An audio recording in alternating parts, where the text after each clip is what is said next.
Have you ever felt overwhelmed by life's challenges, unsure of your path? Or are you simply yearning for wisdom to guide you through your day?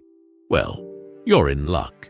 Today we're going to embark on a journey through time to learn from one of history's greatest philosopher kings, Marcus Aurelius. Picture this. It's the 2nd century AD. The Roman Empire is at its height, and at its helm stands a man who's not just an emperor, but a thinker, a Stoic philosopher who penned down his thoughts in a journal we now know as Meditations. Fast forward almost 2 millennia, and his words still ring true, offering us guidance in our fast-paced, often chaotic world. But who was Marcus Aurelius? Imagine a leader who, despite having immense power, chose to live a life of virtue and constant self-improvement. A man who, amidst wars and plagues, found time to reflect on what it truly means to live a good life. You might wonder, what can a Roman emperor from 2,000 years ago teach me about my life today? Well, my friend, you're in for a surprise. The challenges Marcus faced, dealing with difficult people, managing stress, finding purpose, are the same ones we grapple with today. The wisdom he left behind is timeless, and today we're going to explore 10 life-changing lessons from this ancient sage. So are you ready to unlock the secrets of a more purposeful, resilient, and intelligent life? Let's dive in!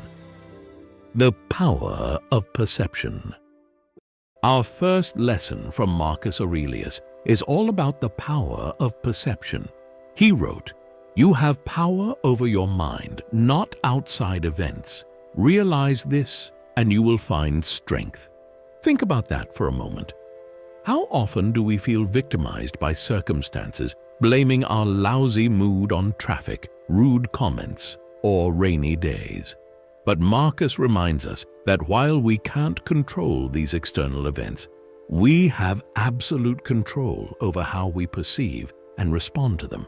Let me share a personal story. A few years ago, I was laid off from a job I loved. At first, I was devastated. I felt like a failure, and I was angry at the company. But then I remembered this teaching from Marcus Aurelius. I realized I had a choice. I could view this as a catastrophe, or see it as an opportunity for growth and change. By shifting my perception, I used that time to pursue a passion project that eventually led to a more fulfilling career.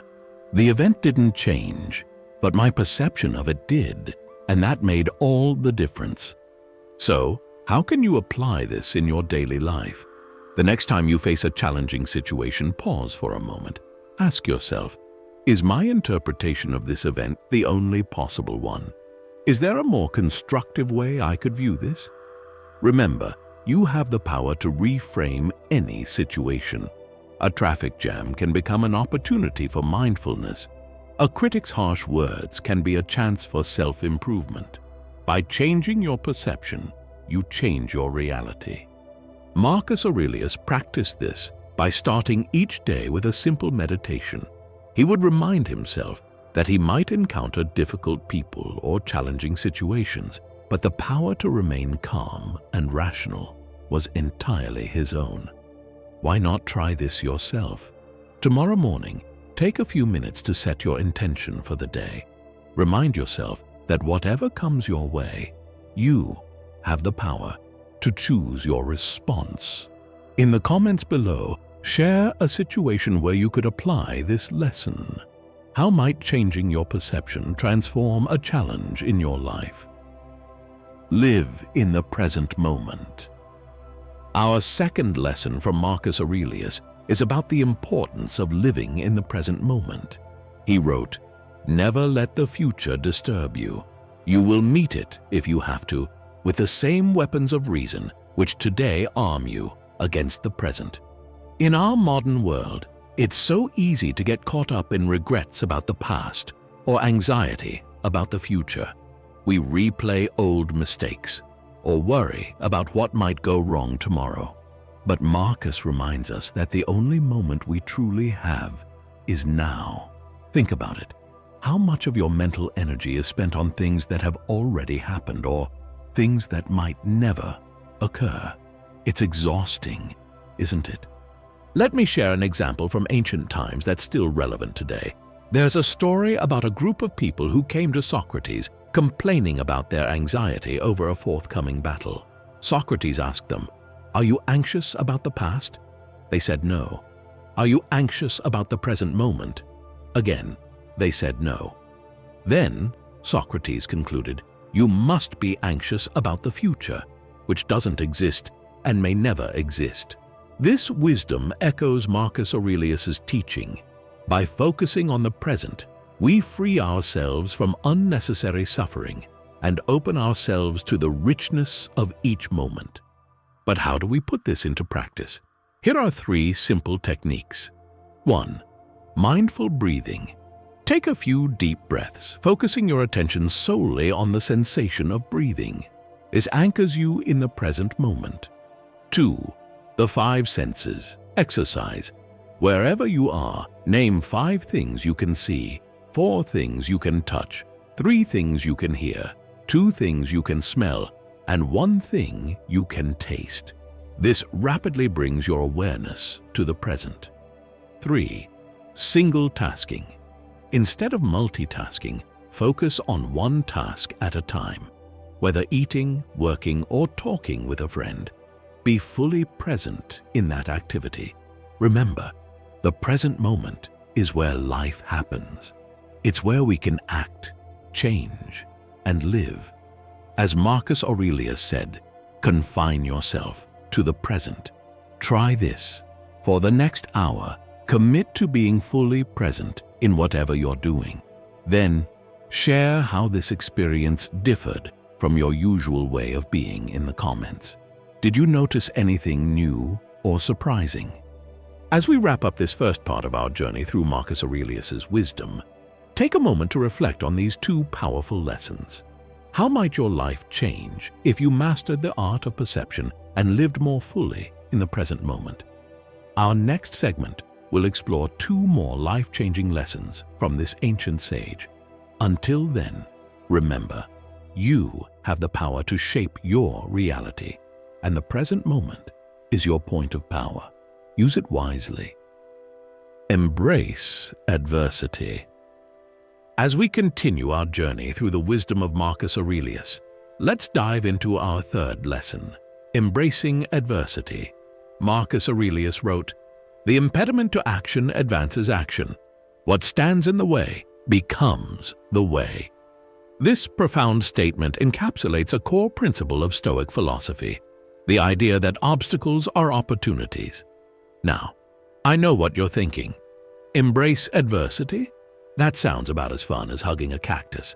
But bear with me, because this perspective shift can be truly life-changing. Think about it. We all face challenges in life. It's inevitable. But what if we saw these challenges as roadblocks instead of seeing them as chances to grow stronger, wiser, and more resilient? Let me share a story from ancient China that illustrates this principle beautifully. There was once an old farmer whose horse ran away. Upon hearing the news, his neighbors came to visit. "Such bad luck," they said sympathetically. "Maybe," the farmer replied. The next morning, the horse returned bringing 3 other wild horses. "How wonderful!" the neighbors exclaimed. "Maybe," replied the old man. The following day, his son tried to ride one of the untamed horses, was thrown and broke his leg. The neighbors again came to offer their sympathy on his misfortune. "Maybe," answered the farmer. The day after, military officials came to the village to draft young men into the army. Seeing that the son's leg was broken, they passed him by. The neighbors congratulated the farmer on how well things had turned out. "Maybe," said the farmer. Much like Marcus Aurelius's teaching, this story reminds us that what appears to be adversity might actually be an advantage in disguise. It's all about perspective and how we choose to respond. So, how can we put this into practice in our daily lives? Here are 3 strategies. 1. Reframe the situation. When faced with a challenge, ask yourself, What opportunity might be hidden in this difficulty? 2. Focus on what you can control. In any adverse situation, identify what aspects you can influence and direct your energy there. 3. Learn and grow. Use adversity as a teacher. Ask yourself, what can this experience teach me? How can it make me stronger? Remember, embracing adversity doesn't mean you have to enjoy hardship. It means you approach difficulties with a mindset of growth and opportunity rather than defeat. As Marcus Aurelius said, you have power over your mind, not outside events. Realize this, and you will find strength. By embracing adversity, you're not just enduring life's challenges. You're using them as stepping stones to become the best version of yourself. In the comments, share a challenge you're facing right now. How might you reframe it as an opportunity for growth? Practice gratitude. Our fourth lesson from Marcus Aurelius is about the transformative power of gratitude. He wrote, "When you arise in the morning, think of what a precious privilege it is to be alive, to breathe, to think, to enjoy, to love." In today's world, getting caught up in what we lack, want, or think we need to be happy is easy. We're bombarded with messages telling us we're not enough, not successful, attractive, or wealthy enough. But Marcus Aurelius reminds us that true contentment comes from appreciating what we already have. You might be thinking, sure, it was easy for him to be grateful. He was an emperor. But here's the thing. Marcus wrote these words during some of the most challenging times of his reign. He faced wars, plagues, and personal loss. Yet he still found reasons to be grateful every single day. The practice of gratitude isn't about ignoring life's difficulties. It's about shifting our focus to include the good alongside the bad. It's about recognizing that even in our darkest moments, there are still things to be thankful for. Let me share a powerful example from more recent history. Viktor Frankl, a psychiatrist and Holocaust survivor, wrote about finding meaning and moments of grace even in the concentration camps. He recalled how a sunrise, a kind word from a fellow prisoner, or the memory of loved ones could provide hope in the darkest circumstances.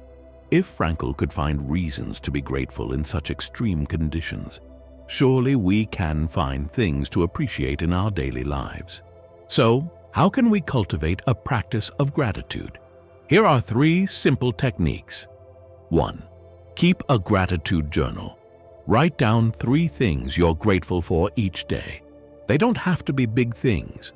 A warm cup of coffee, a smile from a stranger, a beautiful sunset, anything that brings you joy or contentment. 2. Practice mindful appreciation. Throughout your day, fully appreciate the good things in your life. Savor that first sip of coffee or take a moment to feel the sun's warmth on your face. 3. Express gratitude to others. Make it a habit to thank people in your life, not just for big favors, but for the small, everyday kindnesses that often go unnoticed. Gratitude isn't just a feel-good practice. Research has shown that it can have profound effects on our mental and physical health. It can improve our mood, boost our immune system, and even help us sleep better. As Marcus Aurelius said, do not indulge in dreams of having what you have not, but reckon up the chief of the blessings you do possess, and then thankfully remember how you would crave for them if they were not yours. So, I challenge you. 1. For the next week, start each day by listing 3 things you're grateful for. 2. At the end of the week, reflect on how this practice has affected your mood and outlook. 3. Share your experience in the comments. You might inspire someone else to start their gratitude practice. Remember, gratitude turns what we have into enough. It's a simple practice, but it has the power to transform our lives. One thankful moment at a time. Practice self-discipline. Marcus wrote, You have power over your mind, not outside events. Realize this, and you will find strength. This powerful statement underscores the importance of self-discipline in shaping our lives and character. Now, I know what you're thinking. Self-discipline sounds about as fun as eating boiled vegetables for every meal. But hear me out, because mastering this skill can be the key to unlocking your full potential. Self-discipline isn't about punishment or deprivation. It's about aligning your actions with your values and long-term goals. It's about choosing what you want most over what you want now.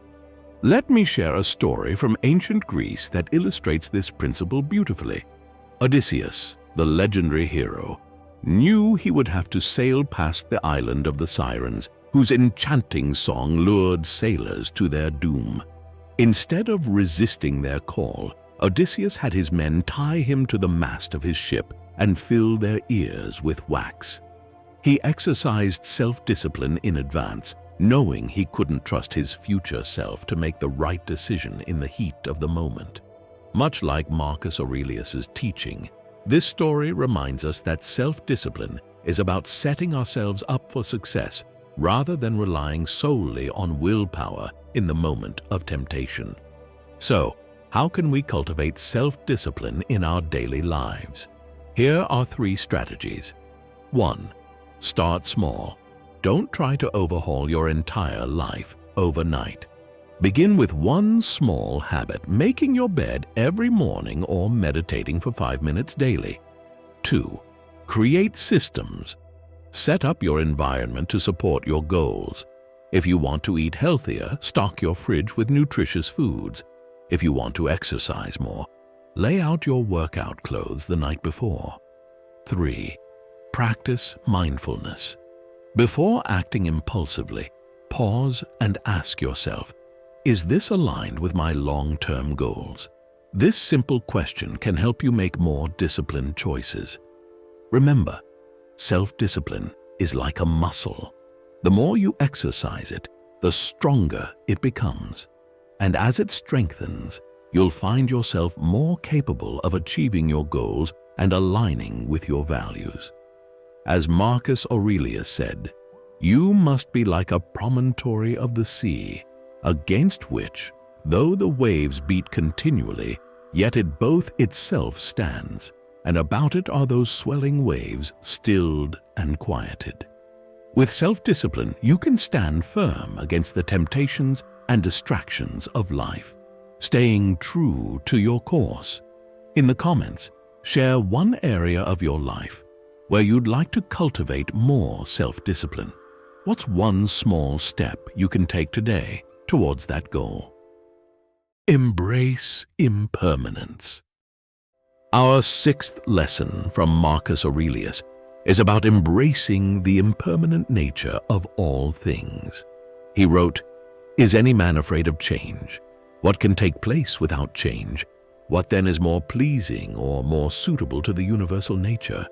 And can you take a hot bath unless the wood for the fire undergoes a change?" In today's world, we often resist change. We cling to possessions, relationships, and identities as if they'll last forever. But Marcus reminds us that change is not only inevitable, it's essential for growth and renewal. Now, you might be thinking, embracing impermanence? That sounds like a recipe for constant anxiety. But stick with me, because understanding and accepting life's transient nature can bring profound peace and freedom. Consider the Japanese concept of mono no aware, the bittersweet awareness of the transience of things. This philosophy finds beauty in the fleeting nature of life, like the brief blooming of cherry blossoms. It teaches us to appreciate things not despite their impermanence, but because of it. Let me share a Zen story that illustrates this principle. A man was enjoying a cup of tea when suddenly he was confronted by a ferocious and deadly tiger. He fled the tiger after him. Coming to a cliff, he caught hold of the root of a wild vine and swung himself down over the edge. The tiger sniffed at him from above. Trembling, the man looked down to where, far below, another tiger was waiting to eat him. Only the vines sustained him. 2 mice, one white and one black, little by little started to gnaw away the vine. The man saw a luscious strawberry near him. Grasping the vine with one hand, he plucked the strawberry with the other. How sweet it tasted! This story reminds us that we can find joy and appreciation in the present moment, even in the face of inevitable change and mortality. So, how can we embrace impermanence in our daily lives? Here are 3 practices. 1. Practice non-attachment. Enjoy things without clinging to them. Appreciate experiences, relationships, and possessions fully, but be ready to let them go when the time comes. 2. Find beauty in transitions. Instead of resisting change, look for the beauty in it. Appreciate the changing seasons, the different phases of life, and the evolution of relationships. 3. Live fully in the present. Knowing nothing lasts forever motivates us to appreciate and engage with our current experiences fully. Embracing impermanence doesn't mean we don't care about anything. On the contrary, it allows us to care more deeply because we recognize the preciousness of each moment. As Marcus Aurelius said, loss is nothing else but change, and change is nature's delight. By embracing impermanence, we align ourselves with the natural flow of life, finding peace in the midst of constant change. In the comments, share a recent change in your life. How might viewing it through the lens of impermanence change your perspective on it? Remember, friends, change is the only constant in life. By embracing it, we free ourselves from the suffering that comes from futile resistance. We open ourselves to the beauty and richness of each passing moment. And in doing so, we truly begin to live. Focus on what you can control. This principle is at the core of Stoic philosophy and is relevant to our often chaotic world. Think about it. How much time do we spend worrying about things beyond our control? The weather, other people's opinions, and the state of the economy can occupy our minds and drain our energy. Yet we have little to no influence over them. Instead, Marcus encourages us to focus on what we can control: our thoughts, actions, and responses to events. This shift in focus is liberating. It allows us to channel our energy into areas where we can make a difference. Here's a practical way to apply this principle. Try this exercise next time you're feeling stressed or anxious. Draw 2 circles on a piece of paper. In the inner circle, write down everything you have direct control over. In the outer circle, write down things you're concerned about but can't directly control. Now, focus your energy on the items in the inner circle. Remember, you can't control the waves, but can learn to surf. Focusing on what you can control will make you feel more empowered and less stressed in the face of life's challenges. In the comments, share one thing you've been worrying about what's outside your control. How might shifting your focus change your approach to this situation? Cultivate virtue. Our 8th lesson from Marcus Aurelius is about cultivating virtue. He believed living a virtuous life was the path to true happiness and fulfillment. But what exactly is virtue? For the Stoics, virtue encompassed wisdom, justice, courage, and self-control. Marcus wrote, "Waste no more time arguing about what a good man should be. Be one." Now I know what you're thinking. Virtue, that sounds a bit old-fashioned. But hear me out. In a world that often emphasizes external success, money, fame, power, Marcus reminds us that true fulfillment comes from within, from living according to our highest values. Think of virtue as your inner compass, guiding your decisions and actions. It's about doing the right thing, even when it's difficult. It's about treating others with kindness and respect, even when they don't return the favor. It's about having the courage to stand up for what you believe in, even in the face of opposition. Let me share a story that illustrates this principle. In ancient Rome, there was a senator named Cato the Younger. He was known for his unwavering integrity. Once, during a time of political corruption, Cato was offered a bribe. Not only did he refuse, but he also publicly exposed the attempted bribery despite the risk to his career. His commitment to virtue earned him respect, even from his political opponents. So, how can we cultivate virtue in our daily lives? Here are 3 practices. 1. Reflect on your values. Take time to identify what truly matters to you. What principles do you want to live by? 2. Practice small acts of virtue. Look for opportunities to be kind, honest, or courageous in your daily interactions. 3. Learn from role models. Study the lives of people you admire for their character. What qualities do they embody that you'd like to develop? Remember, cultivating virtue is a lifelong journey. As Marcus Aurelius said, what stands in the way becomes the way. Every challenge is an opportunity to practice and strengthen our virtues. In the comments, share one virtue you'd like to cultivate more.